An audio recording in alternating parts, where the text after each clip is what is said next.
welcome to the Women's Soccer Show. I'm Sarah. And I'm Allie. And we have got a day. Champions League. Hairgate sends Sonia Bompaster into an absolute tizzy. FA Cup semifinals here, and it's going to be only Chelsea or City that can survive. We're going to talk about if that seems fair or not. Also, Allie wants to talk about the quarters. I would just say, spoiler alert, getting a Chelsea-Man City final feels like the world is healing, because you could guarantee that for years it would be Manchester City versus Chelsea in the semi-final at Chelsea.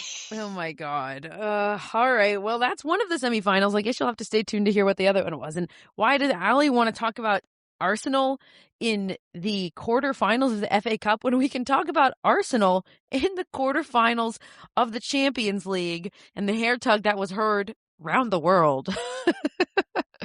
And finally, NWSL. Chaos ensues in the final weekend before international break. We'll get into that as well. But finally, Allie, I do want to ask the people. So, you may have noticed that our episode dropped last week on a very special date. And I want to know, did you guys pick up on our little April Fools that we did for you?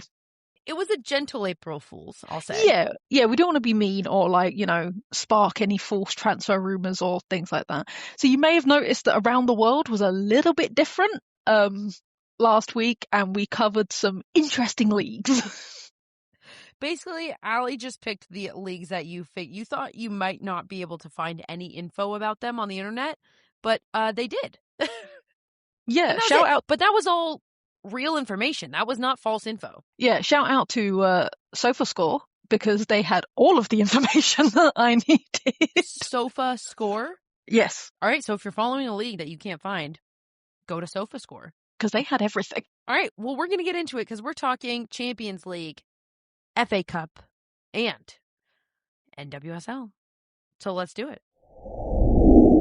First off, we have to start with the Champions League, and we have our semi-finalists, finally. And I get to say a nice big I told you so to Sarah, which is always fun for me, because so often I'm wrong. We all know how often I'm wrong. So when I get to be right, it's gorgeous. So our semi-finalists are Bayern versus Barcelona and Arsenal versus Lyon, and that's where my I told you so comes in, because Sarah was like, you're discounting Wolfsburg. Wolfsburg could do something, and they didn't. But they almost did. They didn't though. We'll get into it all. Yeah, Allie was really like, it's Lyon's year to lose, and well, that's still fair. And coming off of leg one, Wolfsburg were ahead 1-0, and I was like, I don't know, it's not looking good for you, Allie. And anyways, well, stay posted. We're gonna chat about it. Yeah, so we've got our semi-finalists. It's gonna be a fun one. Leg one's gonna be April 25th. Leg two is May 2nd. But let's start with the quarterfinals. Should we do like a quick recap of like the final scores on aggregate and then get into it? Because I feel like we both want to talk about 2 out of 4 of them. Is that right? Yeah, no, absolutely. So very quickly, for those that aren't caught up, Barcelona won both legs with scores of 6-2, 6-0, which means that they came on top of Real Madrid 12-2 on aggregate. Bayern beat United 3-2 in leg one, and then it was a score of 2-1 in the second leg. United held on really, really well on that one, and that took them out of their first ever Champions League appearance with an aggregate of 5-3. Lyon lost to Wolfsburg in the first leg, but made a statement in the second leg with a 4-0 win for an extra time aggregate of 4-1. And then finally, the game that was heard all around the world, Arsenal beat Chelsea 3-1 in League One, and then Chelsea came back with a 1-0 win, but it wasn't enough, and Arsenal took it 3-2 on aggregate. And no red card for Katie McCabe, so we gotta talk about that. Oh, well, I was wondering if you wanted to start with that one, or we should start. I feel like we should start with Wolfsburg Lyon, because we already kind of started on that one. We can do that one first, and then we can talk Arsenal Chelsea. Yeah, because was it Germany? Wolfsburg hosted the first leg. It was 1-0, as Allie just said, after leg one.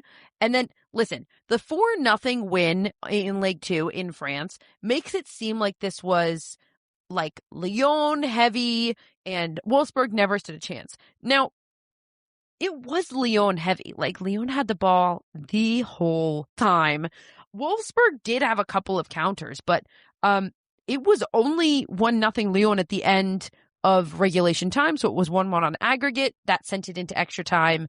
And honestly, in that moment, it kind of felt like this is maybe what Wolfsburg were fighting for. It was clear they wanted to send it to pens, obviously, because Wolfsburg just couldn't get anything. It was 90 minutes of an onslaught of Lyon's attack, and then the floodgates just opened in extra time. And once Lyon scored early, Wolfsburg knew it was over because they were just never going to get anything. But man, what happened to Wolfsburg? They basically came into Lyon and played a really terrified, scared game and let Lyon take it to them. Yeah, I will just very quickly. I do want to shout out on Wolfsburg's side their goalkeeper, Stina Johannes, because she, up until like there was an early goal from Lily Johannes at 16 minutes, and then she kept them out for extra time, and it wasn't until like just tiredness, I think, got to her towards the end, because the next goals were 102, 105, and 119.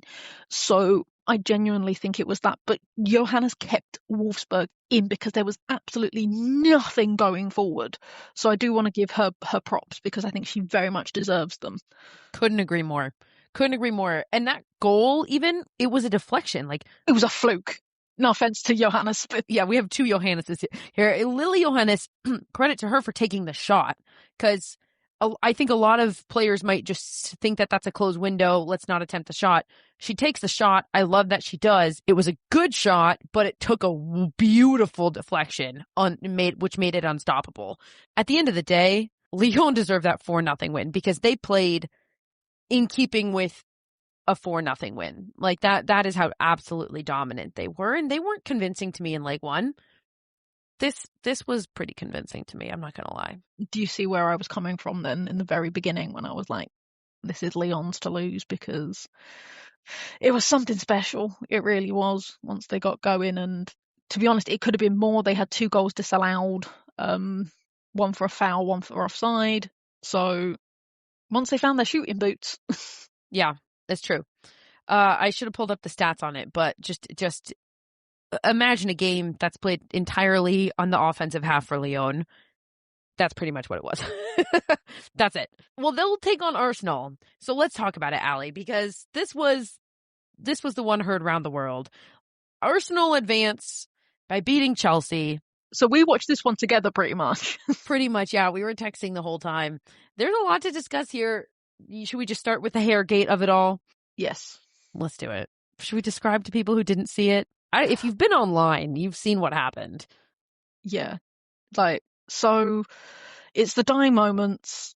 You know, there's been a lot of extra time being added because there was a lot. It was a very chippy, to use a phrase you like to use a lot. It was a very chippy game between the two. There was lots of tactical fouls. There was lots of, biting at each other. So it was very, it wasn't the best game of football, I'm not going to lie. But, it was, there. And so you're in the dying moments. Chelsea go on a counter. Alyssa Thompson's got the ball. Kate McCabe goes and basically yanks her ponytail. And it is completely missed by the referee. It is completely missed by VAR. Even McCabe, you see her put her hands up when it happens, and it was right in front of the Chelsea dugout. And so Sonia Bompaster was not happy.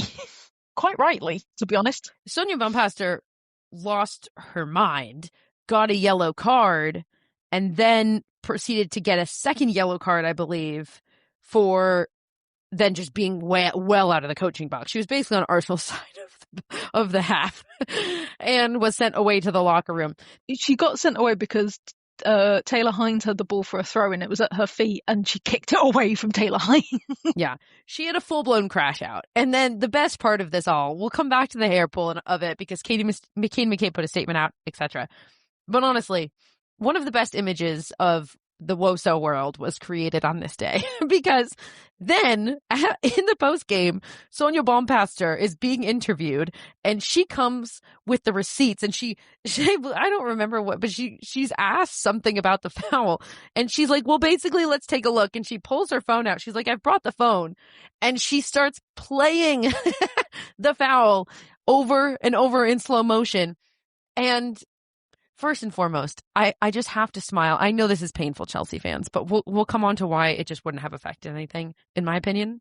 I know that's a controversial statement, but whatever. Whatever side you're on, we can all agree that this is one of the better images out of WOSO in a long time, because I am obsessed with Sonia Bompaster in the interview. Like, let us detail what happened. Here is my phone. Please take a look at this. And she's right. She is fully right. Anybody who tells you that was not a hair tug, that shouldn't have been a red card, I don't know what they're talking about. That was a red card all day long, 10 out of 10 times. Yeah, no, and we've seen it before. We've seen it, we saw it recently in an NWSL game. It's happened to Alyssa Thompson before at a West Ham game, and our player got a red card. Like, we saw it in the Euros. Like, it is a red card offence. And McCabe does hold her hands up, though she was sort of going, I was going for a shirt pull to get the yellow. I was doing a tactical foul. Yeah. I mean, she was going for the shirt pull. It sucks that she got the hair. Obviously, that's not the first time that's maybe happened to Alyssa Thompson. I said it to you. I'm not victim blaming. I'm not. However, if Thompson had hair like that in our rec league, she would not be allowed to play until she had it up higher. Like, our referees wouldn't let that. She wouldn't allow her to have it like that for this particular reason. And it's like, you should be able to wear your hair the way you want off the pitch. On the pitch, it should be a bit more uniform, I think. I don't care about uniform, but like, I don't know. I mean, was that a red card? Yes, because it was a hair tug. Also, that was not malicious. We've seen malicious hair tugs. We've seen intentional hair tugs. I know Katie McCabe, everybody knows Katie McCabe was certainly going for that jersey. Does that mean it shouldn't have been a red card? No, of course that's still a red card. But yeah, I mean, it's a little, I agree with you. I agree with you on that. It's like, I don't want to victim blame Alyssa Thompson. And I think when your hair is like that, you're probably going to get your hair tugged a few more times than other people. And that's just how it is. Yeah. I will say it did sort of become civil war in the UK between the two, because Arsenal fans were like, well, what about Lauren James? And then and this was a little gripe, and I have to get this out there because it drove me up the wall, took an out of context screenshot from for an interaction with her and Katie McCabe. I know what the screenshot was, and I don't agree with those Arsenal fans. And lay off Lauren James for the love of God. Thank you. As someone who is an Arsenal fan, please do this, because it drove me up the wall, because it is an out of context screenshot. And if you watch the whole clip, it's an accident. Literally, they get tangled. Kate is on the floor.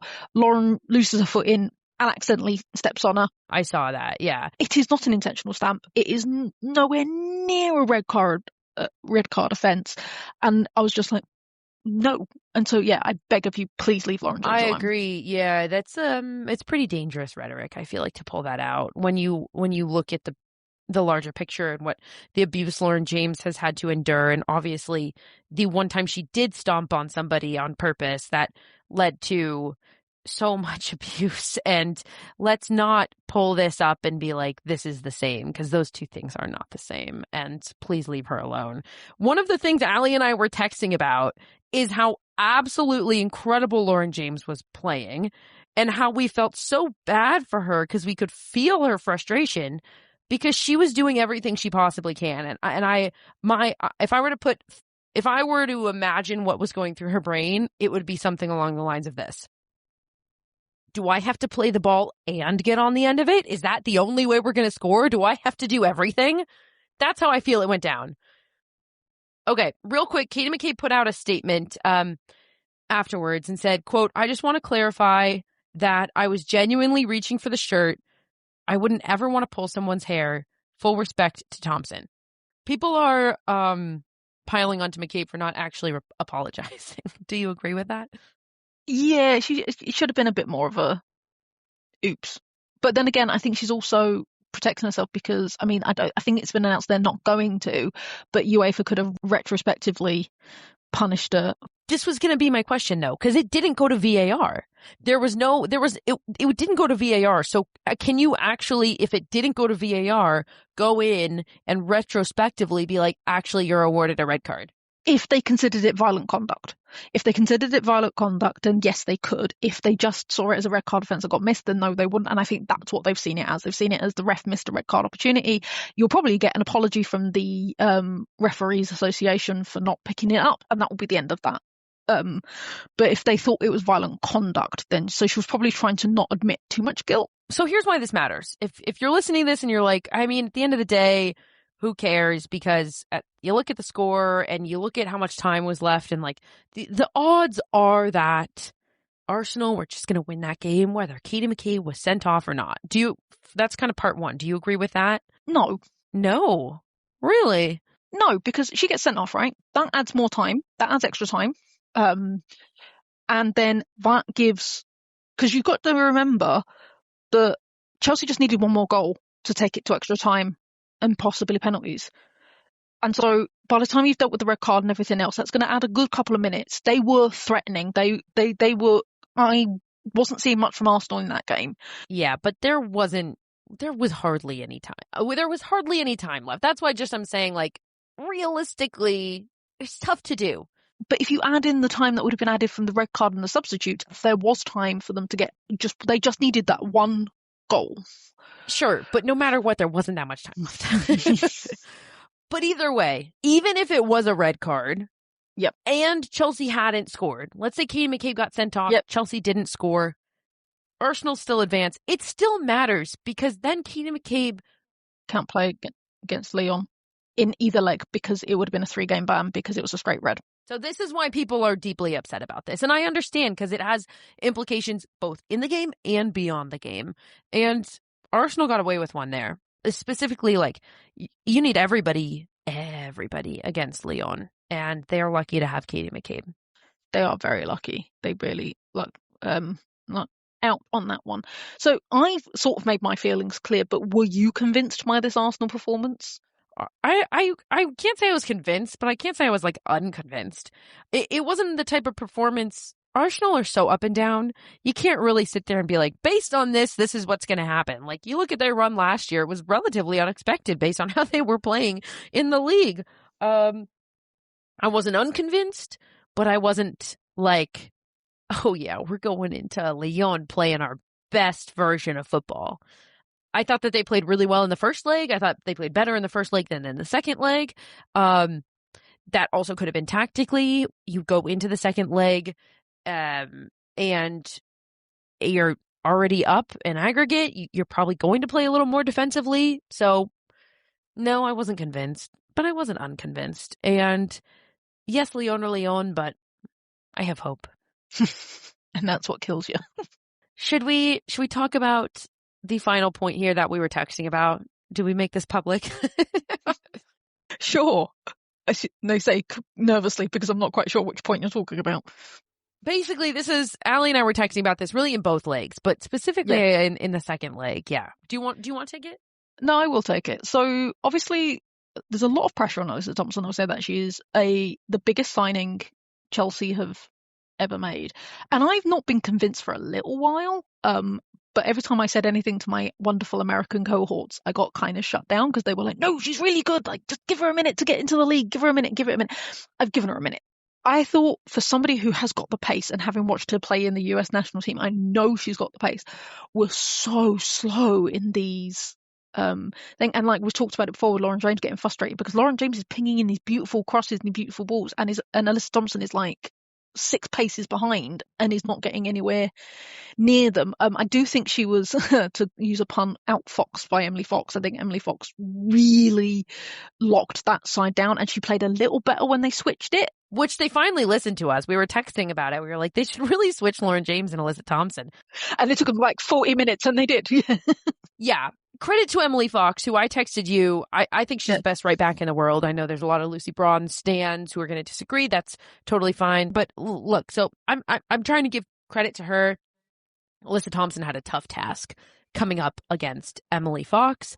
And what Allie just mentioned, there were 2 balls that we counted, beautiful back post crosses that Lauren James played in. And it is Alyssa Thompson's job to be on the end of those. There. And she was not. There were multiple combination plays that you could tell, like Lauren James wanted the ball back by chance, or Alyssa Thompson made maybe the wrong decision, or just held the ball slightly too long before making a decision. Yeah, I think that was kind of it. Like you said, she did better when they switched sides. We have to just keep in mind she's a young player. And she came to Chelsea. Yes, she was signed for a lot of money, but she came here to grow as a player. And I think up until now, she's been able to outpace almost everybody she's come up against because she's that fast. And that has been, like, I think the main part of her game that she's been able to rely on. So now the question for her is, how do I develop as a player when I can't actually get around 1v1 my defender? And she couldn't really answer that question in these 2 legs against Arsenal. So I'm going to agree with you there. Sometimes I'm right. 2 for 2. All right, anything else on the Champions League? Should we talk about these semifinals and then move on? So obviously, I like the alliteration of the fact that it's Barcelona v Bayern. That will be a good matchup because it's a good test actually for Bayern, because obviously they're coming up against Barcelona. Bayern are currently undefeated in their league. Barcelona have only lost 1 match this season, so I'll be interested to see how they fare with each other.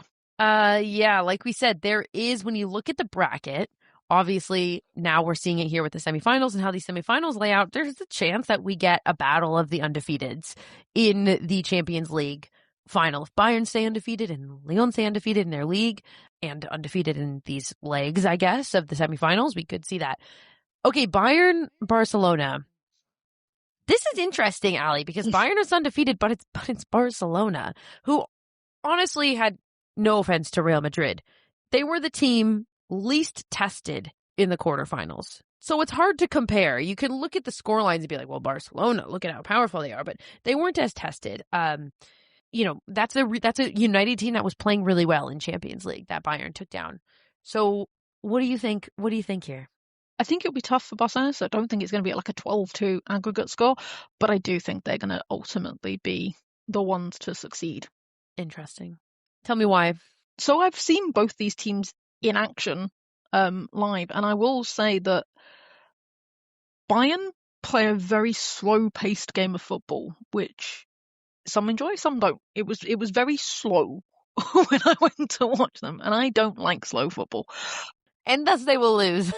And thus they will lose because they play a style of football I don't like. They do. It's a very German style of football. Yes. It's very patient. It's very centered around swinging the ball a lot. Which I appreciate, but Barcelona are quick off the mark, so you can be as patient as you want, but you will find yourself 3-0 down very quickly. Yeah, I mean, look, it is hard. It is hard to look at this and say that Bayern will win. I'm going to do it, though. You're so contrary. You think I'm just being contrarian? Yeah. A little bit. Not against you, just like, how boring would it be to have Barcelona and Lyon again? Right? I mean, I don't know. The reason this one's hard to pick is because we always talk about how Barcelona are never tested. They're never tested because they're league. And now you look at the Champions League and it's like, okay, well, they still weren't really tested. They just played a team who they play all the time in their league. So we have no way of looking at this and being like, how are they going to come out under pressure? I guess they did play Chelsea in the group stages. I believe they drew. I know they drew once with Chelsea. They only played them once. Okay. Other teams they played, OH Leuven, who were knocked out early, Roma, Benfica. Chelsea have been their only test. And so I think that there's a case to be made that they're not really as strong as they appear to be. Bayern have been tested. And I like the German style of play. So I'm going to go with Bayern. I still say you're being contrary. So the other one is a very me versus you game, because this is Arsenal versus Lyon. I wonder what we're each going to say. I do wonder. Yeah, no. I don't think it's going to be a high-scoring game. I really don't. I think the way they play, it takes them both a minute to get into it, but Lyon looked far too convincing. Yeah, but I mean, listen, Arsenal are the defending European champions for a reason. So I feel like you can't count them out. I'm not going to sit here and try to convince you that Arsenal are the better squad because that would be stupid and I would be lying. Obviously, Lyon are the better squad. Can Arsenal strategically play this and try to be the better squad on one day and just hold on another day? It's possible. They beat Lyon last season. There you go.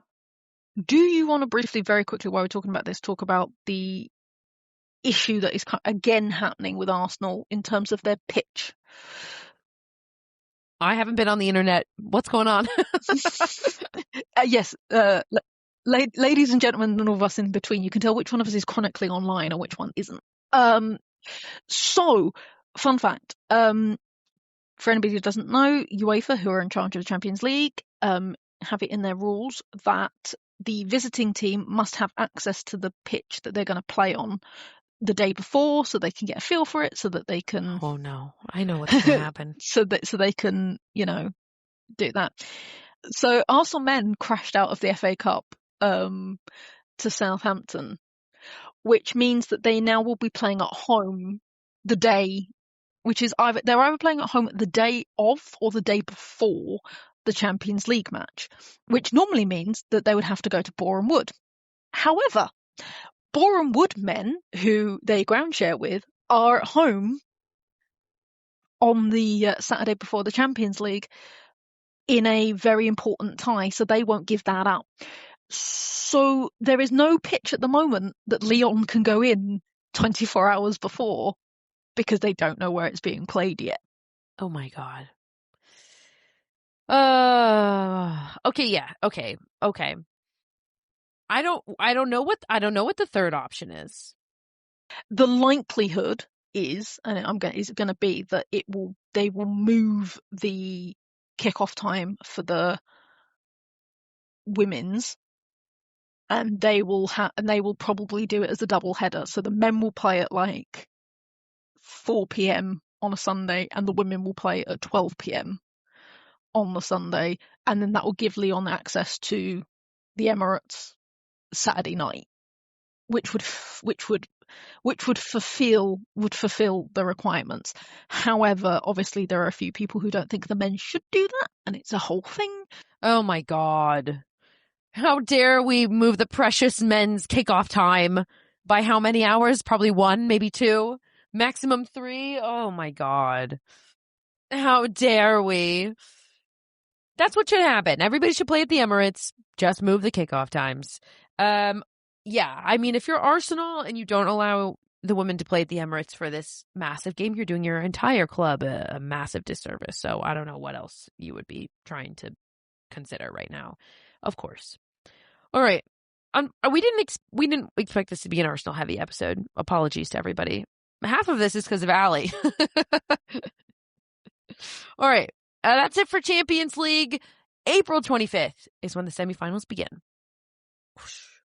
Let's talk FA Cup. And I'm just going to start right now and say, I didn't want to talk about Arsenal anymore, but Ali wants to. So let's talk about the FA Cup, Ali, and let's talk about Arsenal. We don't have to talk about Arsenal. We can just talk about the FA Cup. We are going to talk about the FA Cup because, as I say to Sarah all the time, and it makes her laugh, she doesn't understand the majesty that is the FA Cup and how. I understand the majesty, but it does make me laugh that you call it the majesty of it. And it's very important to English football. Sorry. Yes. So, of course, we're going to talk about the FA Cup, is what I should have said. But of course. Just a very side note. God bless my father. So my father watched a lot of women's football with me this weekend because I went home for Easter. So he watched Champions League with me on Thursday, and then we watched all the FA Cup games, and we watched the Arsenal-Brighton game, and Arsenal have got their club champions or whatever that tournament was called patch on the front of their shirts. And my dad And God bless my dad, he made the mistake of asking me what that meant. And so he got a rant about that tournament. He then went, "Oh, are Gotham the best in the US then?" And I was like, "No, and here's why." And then he got a rant about playoffs, and he went, "I am never asking you about football ever again." But he's educated now on it, and that's what matters. I also saw that patch, and I thought it was their like, "We are champions of Europe. We won the Champions League" patch. But no, it's the club, whatever that. I still don't know what that tournament was called. The one that they played 3 teams against. but God bless my dad, he was just like, "I am never asking you again," because not only got a rant about that tournament, and then he got a rant about the stupid playoff system that I don't like in the States. So let's talk about the tournament that Allie does really care about, the FA Cup, because the quarterfinals went down Sunday and Monday, actually. 2 games Sunday, 2 games Monday, and we've got our semi-finals. Liverpool beat champion side Charlton. They took it to extra time, and it ended up being a 1-0 win for Liverpool. Charlton are, along with Birmingham City, were the lowest ranked team, so this was, big thing that they got to the quarters. Yeah, 2 championship teams getting to the quarters. That's great. It was huge. Chelsea took down Tottenham 2-1. Again, that was a very last minute won the game winner came in the 86th minute. Manchester City beat Birmingham City in not a very convincing, I watched the game, it was not a very convincing game. Bunny Shaw scored in the 8th minute, and then basically they got nothing else, so it was 1-0. But the shock, the horror.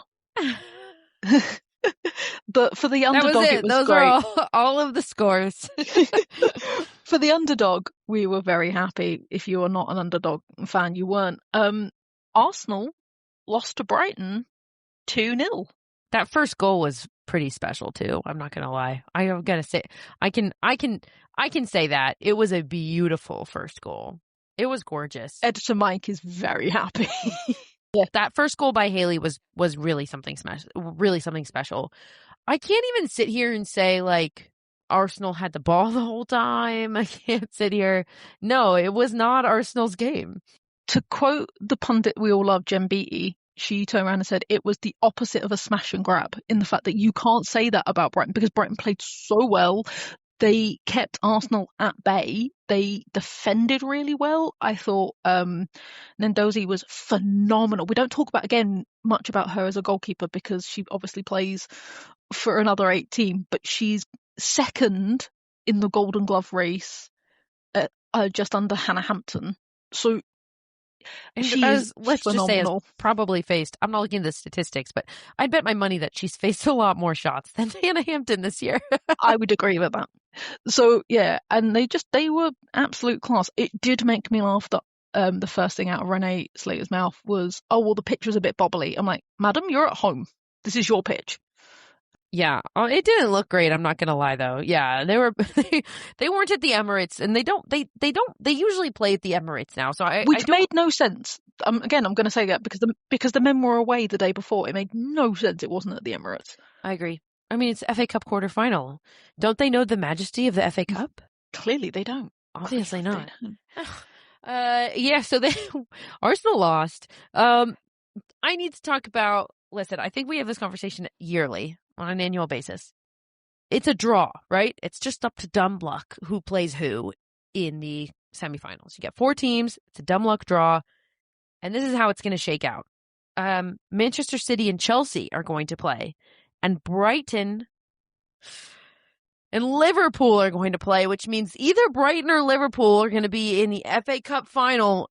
And listen, I don't want to be that person, because like I'm going to be, at this point, especially, I'm rooting for one of those 2 teams to win the FA Cup. I would much prefer one of them to win than a Chelsea or a Manchester City. And I'm going to understand how the Chelsea and City fans are sitting there being like, "Are you freaking kidding me with this?" I feel like I said, nature is healing, because you could guarantee for years, you could guarantee that Chelsea and Man City were going to play each other. 9 times out of 10 it was going to be down at Kingsmeadow. It was going to be at Chelsea. So it feels correct that we have them as a thing. And I like the fact that we've got a guaranteed underdog. going into the final. So it makes me happy. Very quickly still on Brighton, I just will say I love the fact that Fran Kirby got both assists. Yes. Fran Kirby played out of her mind. Fran Kirby is Fran Kirby. We know how special she is. She was everywhere. So yeah, but you know me. I love my FA Cup. Okay, well, so you look at these semis. Who do you think ends up in the final? Man City, Brighton. I agree. I mean, they're just the two of the matchups. And you look at the league, those two teams have been better than the other. Brighton's been way better than Liverpool, and City's obviously been way better than Chelsea. So obviously anything can happen on any given day, but that should be the matchup if we're just looking at performance across the year. In which case, Mike, we're hopping on that bandwagon. We're going to hop right on it. Okay. So apparently I want to extend this podcast, even though, the time it is when we're recording. But I saw something online, and when you said about Fran Kirby, it made me think. So I want to ask you this question. Uh-oh. Which is, and I'm going to read it out, and I said it was written by an American just because of the phrasing, so I don't want you all to yell at me when it sounds like I'm trying to be weird. Who are y'all's the streets will never forget players in Woso that have been lost in recent explosion of the sport? I'm talking about players who peaked around 2019, maybe earlier, that newer fans might not know. First of all, the fact that somebody peaking in 2019, newer fans might not know, drives me absolutely insane. But it's true. I get that because over here, 2019 was when the explosion of women's football started, and then when we won the Euros, it really kicked off. And also, you guys won the World Cup that year, and who will? Okay, oh God, this is so hard. Who peaked in 2019 that the streets have forgotten about? I just have to look at rosters from 2019. I can't even think that far. I mean, I don't think the streets know how good Sam Kerr was, honestly. I think she's faded. I don't think that's my answer, but I do feel like I want to say that. I don't think that new fans understand how brilliant prime Sam Kerr was. Fran Kirby's for sure in there, which is, I'm guessing, why you brought that up. Correct. Ellen White probably will be lost in that. Well, I was going to say, I'll give you a couple of the answers that have been given by people. Juliet.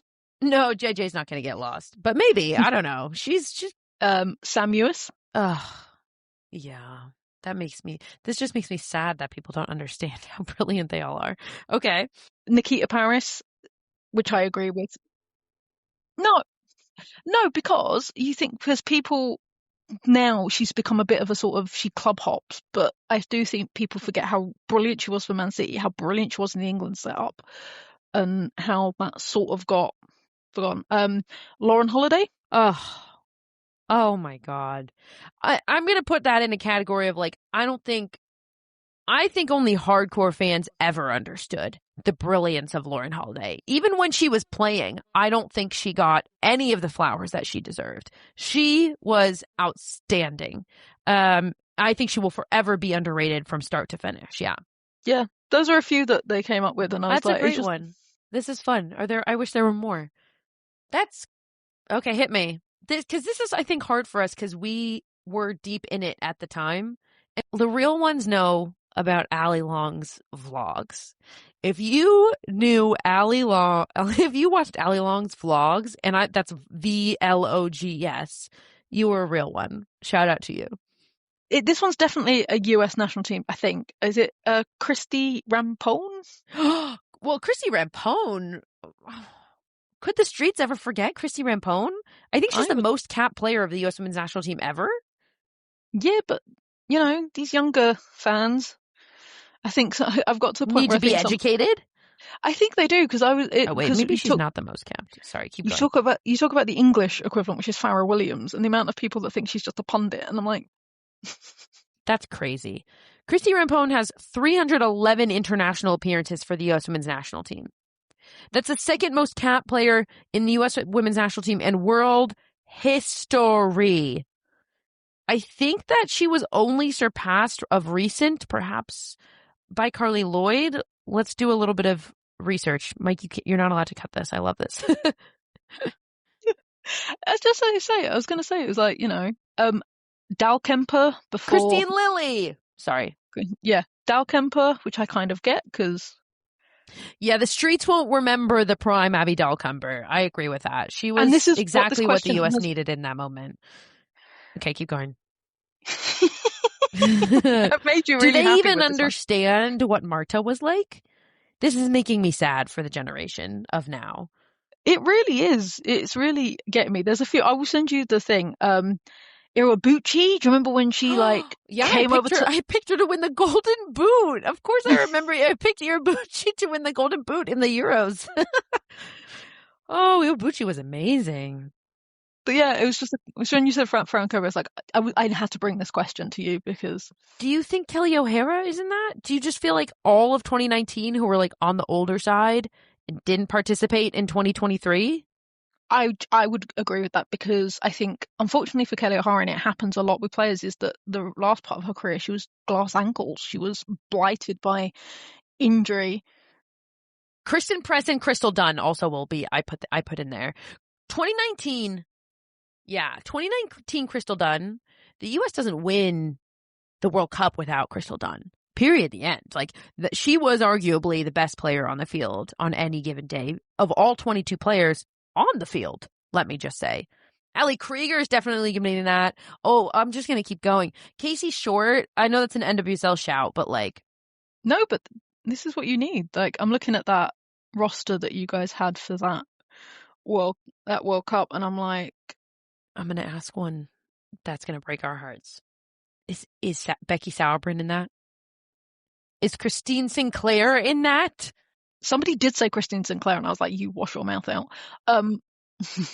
Yeah, but somebody did say Becky Sauerbrunn, and I'm like, no, that's too far. Like, if you're a fan right now and you don't know who some of these players, you don't know the extent to which these players like were able to contribute, you need to go do your own homework. Because I thought this was like the streets won't know, more of like a Jordan Nobbs type reference, where it's like she's not going to get the credit she deserves, but we know. We know.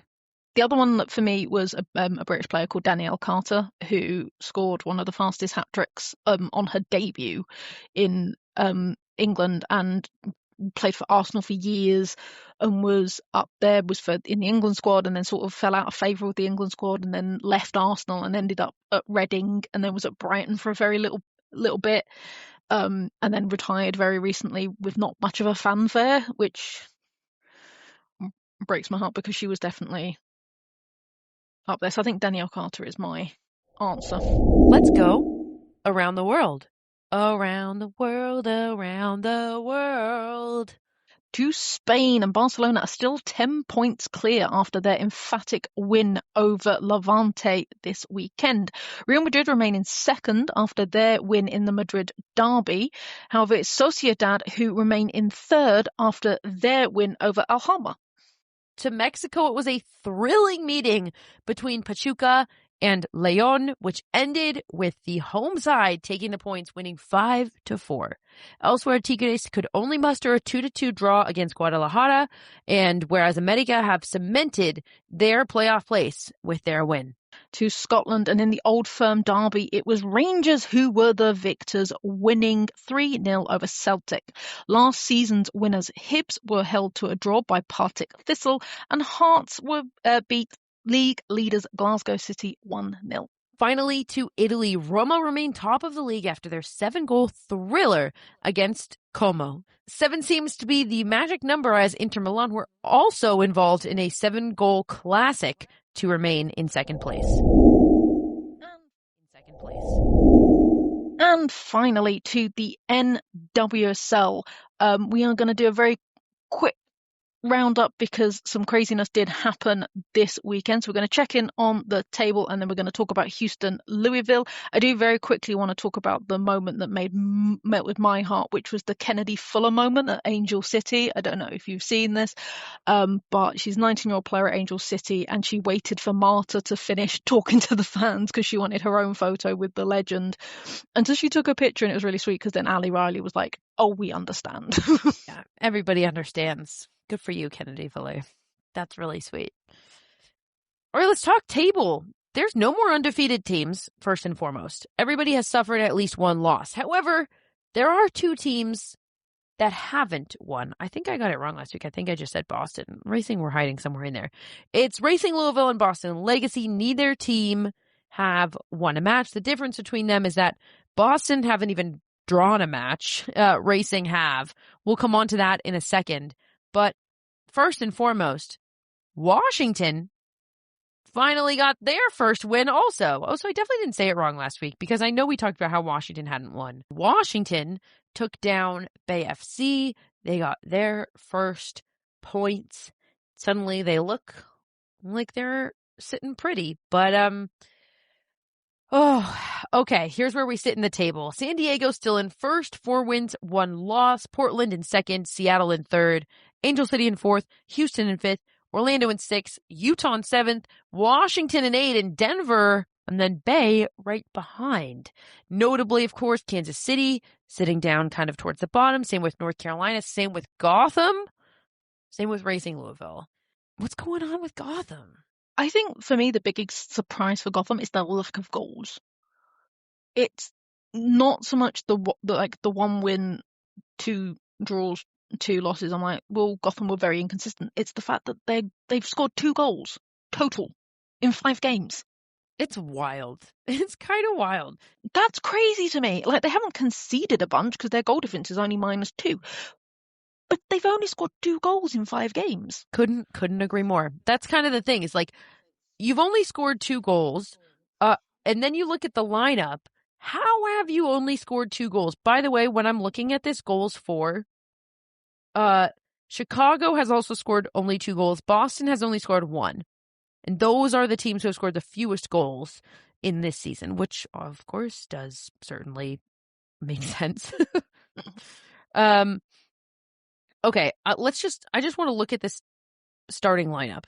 Gotham FC, starting 3 up front. Jaden Shaw, Esther Gonzalez, Mitch Purse. Who's in the midfield? Rose Lavelle, Jalen Howell, and Savannah McCaskill. Unbelievable. It makes sense why they're not conceding. Their backline is outstanding. Of course, Sonnet, Lay Real, of course, Carter. They've got Tierna Davidson coming back and Katrin Burgers in goal. That makes sense. So do you think this is just a chemistry thing? What do you think is going on? Yeah, and they also can sub on Kate Stengel to come on, and Katie Stengel always pops up with a great goal in an important time. Katie Stengel changed her name. I can't find her on the stat sheet anymore because she changed her last name. But yes, Katie Stengel. I text you this during Champions League where I was like, I wish they would stop professionally changing their name. Yeah, Corbin Albert changed her name. I don't know what the new one is, but it's new. Yeah, I do think it's got to be a chemistry thing because I think apart from Davidson, who's obviously out for a long-term injury, the back line was very consistent from last season. And so therefore I think they've had that time to gel and become a tight unit. But from the midfield up, there is something that is not connecting with this Gotham team. And it's confusing. I just keep thinking in my head, I'm like, you've scored 2 goals in 5 games. That's just all I keep repeating to myself because I'm like, how is all that you've scored? Couldn't agree more. Their expected goals is higher also. It's not like they're not taking shots. So, yeah. Perhaps, they are taking shots. Perhaps it really is just, sometimes the back of the net is the last thing that is the last piece to come together for a team. But I also am a little stumped at this. All right. Something I'm not stumped about is how incredible the Houston-Louisville game was. We need to talk about Houston Dash versus Racing Louisville. Houston won 4-3.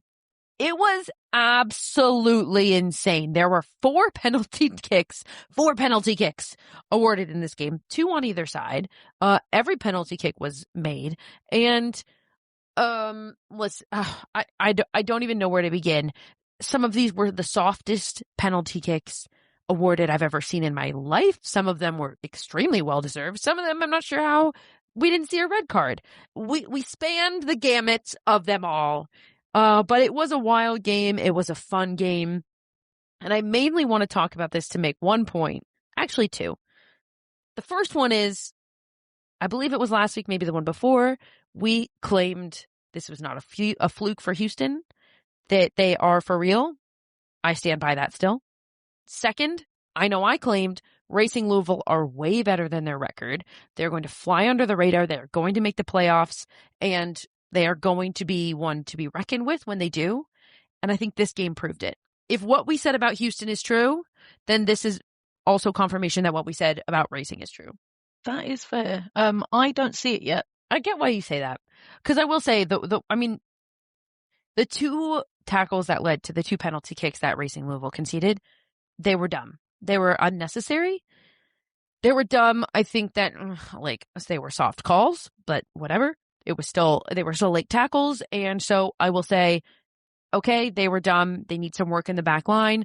They need some work, just in terms of that's not a veteran move. That's not a team that is professional in terms of their fouls does. That's something they need work on, but their offense can go.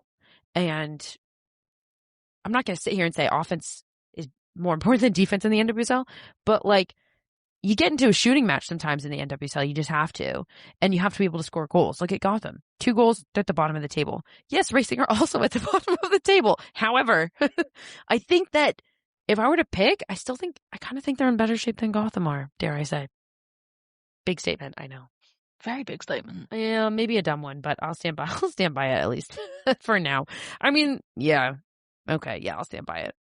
0 wins, 1 draw, 3 losses. That's where Racing are at right now, headed in to international break. They played Houston, they played North Carolina, they played Seattle, and they played Washington. And those are all really good teams. So, I don't know. I think I stand by it. Stand by it. There we go. It's international break next week, Allie. So yes, it is international break. England are in World Cup qualifiers. They take on Spain on the 14th of April, which is a Tuesday, and then they take on Iceland in Iceland on the 18th of April, which is a Saturday. The U.S. women's national team have friendlies, so not as important as England. And they have 3 friendlies, and they're all against Japan. So we're going to get to watch that matchup 3 times over. The first will be the 11th of April. The second will be on the 14th, and the third will be on the 17th. Okay, and that's it. We'll be back next week with international break. This has been the Women's Soccer Show. Thank you, as always, for tuning in. I've been Sarah. And I've been Allie. Thanks, everyone. Good night.